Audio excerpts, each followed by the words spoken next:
Hello everybody and welcome to the video. Today we're going to be trying out all the new OEMs. New update came out and let's go ahead and give it a test. We're going to test all the 250s here today. No 450s, no other bikes, no two strokes, nothing like that. First one we'll try is the Fantic, and we'll just be riding Supercross here because that is the season. We are in the midst of Supercross season. There's no reason to even, pull up to Motocross at this point right now. And case. But yeah, I'll just run a few laps, and now the steering is different from what I am used to, so still trying to get used to that. But I already have kind of tried to adjust the best I can, but stuff like that, it's just gonna happen. There's nothing you can do to prevent that. Now about a lap in, it feels like it's a bit underpowered. I'm not gonna lie, like the Fantic, it doesn't really make the jumps and effort that the other bikes do, or at least did. I don't know if that's a thing with these new OEMs. Got very stiff suspension. I have to kind of stretch that out, and I'm not even gonna go for this quad. But yeah, it's very different already from what I would have expected. It doesn't feel like bad or anything. It just feels like the weight kind of carries around, stiff suspension. It feels kind of clunky. I don't know what about it does, but it's like kind of a combination of things I just kind of listed. So I just crashed in this section here because I chose to go like on off and then try to get this triple over, but it wasn't really working out. And then you see how high my back end kicks up. Like there's just a lot of differences with this bike compared to what I was expecting. And I wasn't gonna say this update was gonna just fix every bike and they were all gonna be viable, including the dumb ones. Like I don't know what I expected originally, but it definitely wasn't this. And it could be because I am heavy in third gear. I just like third gear more than second on most bikes, and maybe the gearing needs an adjustment or something like that. But today we're trying basically all stock for all these bikes, as I messed that up again. Let's see if we can get this next triple. Kind of. It's like I said, it's a little underpowered. It's not as viable as I thought it would be. But if ever any Fantic lovers out there, let me know, because that's a little funky. I don't know what you're doing, but I definitely recommend other bikes. Now we'll try out the gas, and here we are. I switched tracks. This one's a little painful on the eyes, I'm not gonna lie, but we'll see what's popping here with this track, because this one is a lot different from all the others. It's one that I actually put in an absolute steamer when these first came out. Like I was very involved on this track. I guess I was very much like grinding this one for some reason. I think I was watching a movie or like a show pretty late on one of my monitors, and I just had this kicked up on my other as I was just like kind of grinding through it. But I completely forgot the layout and everything like that, because it's been a while since these have come out, and I haven't really played this one as much as I'm trying new things through the whoop. So that was like fifth gear right there. Now the gas opposite the Fantic has quite a bit of power, something I'm noticing. It's not like a full handful or like too much to deal with or anything like that, but it's very much different from the Fantic, and in a good way. I like the power a little bit better.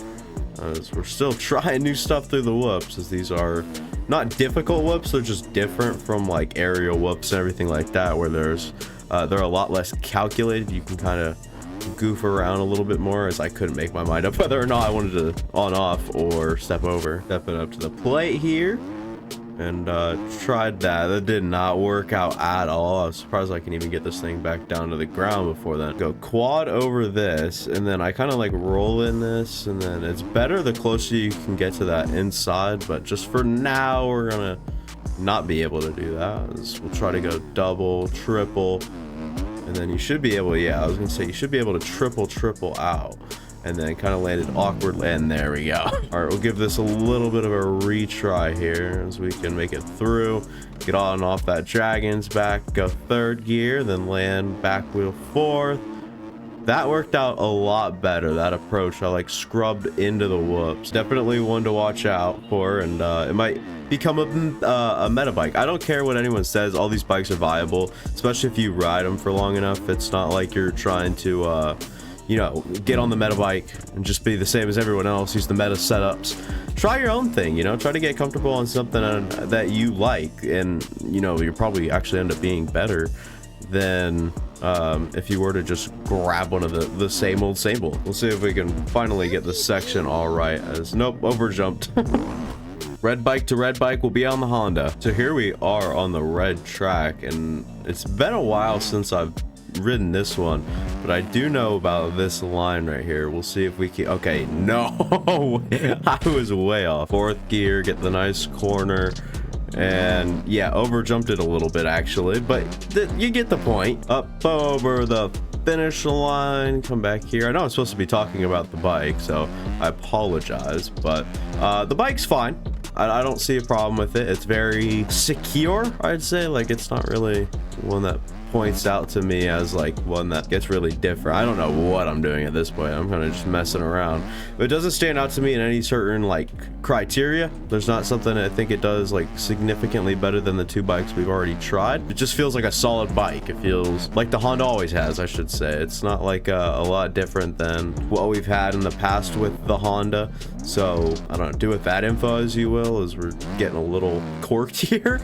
We'll go over this triple, pull out the rest of this. I do like the turn angles on these new bikes though, like with the new calculated like weight and stuff. It's very different, and in my opinion it's very much better, as where you get kind of, you know, screwed there. This track is not a friend of mine, but yeah, this bike definitely has got that Honda feel to it. Definitely a very good bike. I'm sure it'll be one people use quite a bit, especially come motocross time. I can already tell you this bike's probably going to be good for motocross, at least for some people. Yeah, on to the next. I guess it was a very short time on the Honda, but whatever. Oh god, I've always hated the Huskies. I'm really gonna take a lap to get used to this track so I really don't make the Husky look as bad as I could. So I've taken my lap now. I don't know how good this is gonna be still. I am getting along with the Husky though, I'll tell you that. It's been very pleasant as a surprise, and we'll try to keep that up. But of course, as I start talking good about it, I'm gonna suck. I don't know what this bike will really shake out, how much people will be using it, at least soon in recent, you know, future. But I think that come motocross time, people are going to start to experiment and like the Husky a little bit for sure. It always has its fans. It always has at least like one popular setup or person using it, and that normally gets it going at least a little bit, and then people start to use it, and then people, you know, tell people they're using it, and then people overall just seem to enjoy the Husky. I don't normally, but it's actually not been terrible. So, you know, props to the OEM team. Not saying that the bikes in the past have been, you know, horrible or anything like that. It's just they haven't really been good to me, I guess.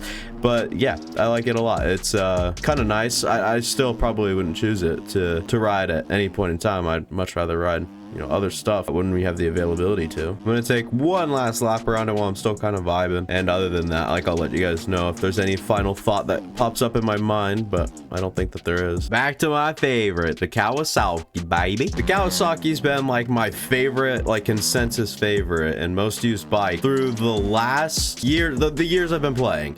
So this bike, I would tell you my first like 1,200 hours on this game was back on like the beta 15 and 16 Kawasaki. I just love the bike. And then last OEM update, I was rocking it, and then now I don't see why I don't know why I wouldn't main it, or at least like try and give it a fair go and make some setups for it and see what I like on it.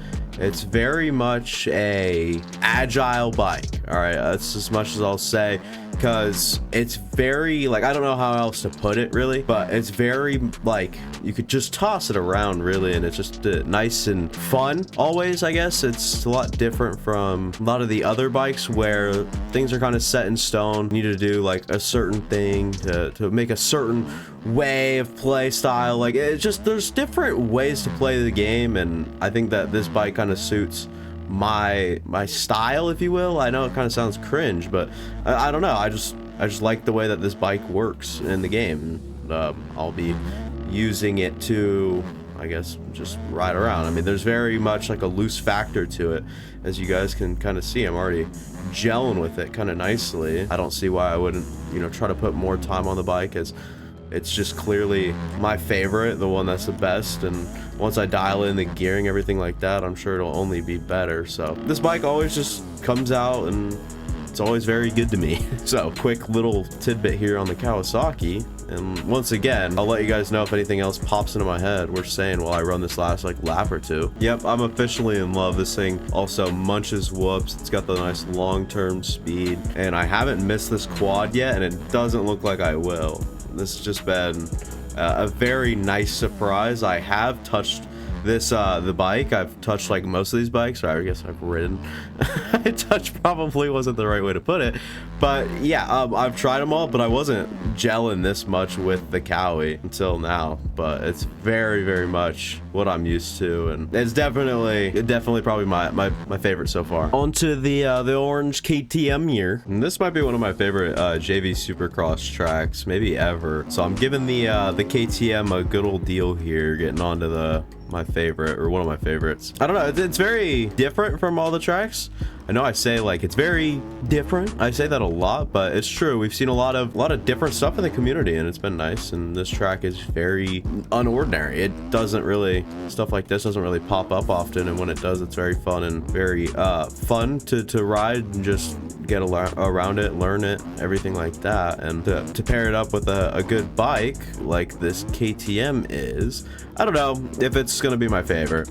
I doubt it will be. I think that the Kawasaki pretty much takes the cake there, but when it comes to secondary bikes and stuff that I wouldn't mind riding, KTM seems pretty good. I think it's another solid bike up there with the Honda. It just kind of prefers if you like the smoothness of the KTM or the aggressive nature of the Honda. I think that's really what it comes down to between those two, but the Kawasaki still ranking above both those for me. But enjoying the KTM right now, and I could see it, like I said, just being one of those bikes that I'm comfortable on if I'm, if I want to change it up from the Kawasaki. It has some like deep speed, so like when you're in transitions, everything like that, it picks up speed quite nicely, has a nice snap to it. I don't mind it. And here we are on the RM, and it's one of these tracks where I have no idea where I'm going or what I'm doing, so I'm gonna take a lap on it real quick so I don't make it look terrible. All right, I have a general idea now, but we'll see how that really works out here. Is okay, yep, see, that's what I'm already talking about. Yeah, I've been riding it, and of course it's gonna be good in the whoops. The Suzuki notoriously known to just munch whoops up nowadays, so it looks like that'll keep on being the main thing that stands out with the Suzuki. But other than that, it's very nice. It feels better than in pastures, more versatile, because it used to just be the tank bike, I guess. Like you just be able to get through almost everything on it. Now there might be like a different ring to it. It's still much more of a viable bike, especially on the supercross side of stuff. So we'll see how many people end up using it, but I don't see it being like a favorite or a quote-unquote meta bike. I don't think it's really gonna get that reputation as time moves forward. I do want to get this next section dialed, but I can't because it's actually a pretty deep triple jump, but it's hard to get when you're not really lined up on it correctly, and it takes a while to still adjust. And this bike's lean is a little different from all the others. You see the back tire can absolutely just munch, but it looks like you need a little bit better of a setup for these type of whoops. The JV whoops are a lot different from, like I've mentioned, the aerial or anything like that. Yeah, another good, viable, usable bike. I'm just gonna skip this thing here called the TM, and we'll hop on the 2023 YZ 250F. It's been forever since I've touched the 2023 Yami. And here we are on the Yami Ska, the 2023. There is a newer version, the 2024 version out. If you guys aren't aware, and it's I don't know, it's kind of just different from this one.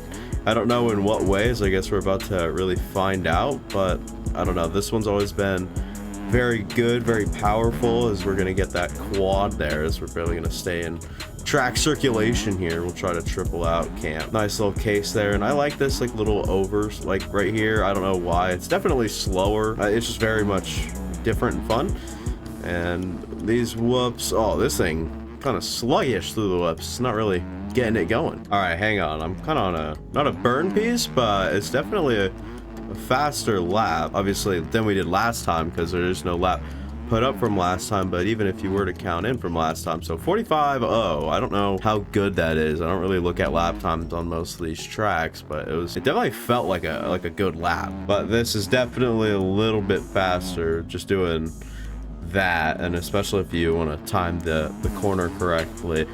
and we'll stay a little bit lower, get a better run through the whoops. Still terrible, but a little bit better as far as that goes. So yeah, it's actually a very good bike. It's back to what I remember it being before the 2024 came around, and this thing kind of just got forgotten. Go for the big line for the boys one more time. There we go, nice and easy. And triple, and then shift down. I barely hit the throttle there, especially if I wanted to stay up in third gear. Once again, doing this old dilly-dally. And this might come close if we actually get a good run through the whoops, which unfortunately we do not. We'll try to jump as far in here and see. So 44.1. Yeah, that was very easy to beat. Last but not least, the 2024 YZ250F. Just reminding you guys, if you guys made it this far into the video, I'm just using all stock. This is no setups or anything like that. I'm just putting the 120 back tire on and then lowering the gas to 1.22. So in case you guys wanted to try any of that out, let me know, or I guess try it out and let me know how it goes. Other than that, it's just pretty much been the same old, same old. These new bikes, they've been very solid, and oh my god, I remember those whoops being easy, but I don't know how easy. And we'll try to get through this. I know you could quad out, but just wasn't able to. Once again, the 2024 Yamaha feels really good, and I'm sure only with time it'll be better. The only thing that does feel a little like strange on it is a little lanky. Like it feels long almost, which I feel like you can turn the swing arm length down and it would kind of help with that, but just for the general sense of the bike, it just feels a little bit longer. Coming up on the roller again, and I'm gonna try to get a better angle out of this weird funky corner. It's very tight. I don't know. JV definitely did a good job on these tracks, but there's like a corner or two, especially with like a flat angle, that it just gets difficult to try to do all this stuff in and try to get up there. Maybe you want to double in. I don't know. This track's definitely funky, and one I have not ridden as much as others in this bundle or track pack. But that'll be all for me. Thank you guys for watching. If you guys enjoyed, go like, go down, subscribe, go watching the past content on the channel. I guarantee you would enjoy it, and that'll be all again. Deuces.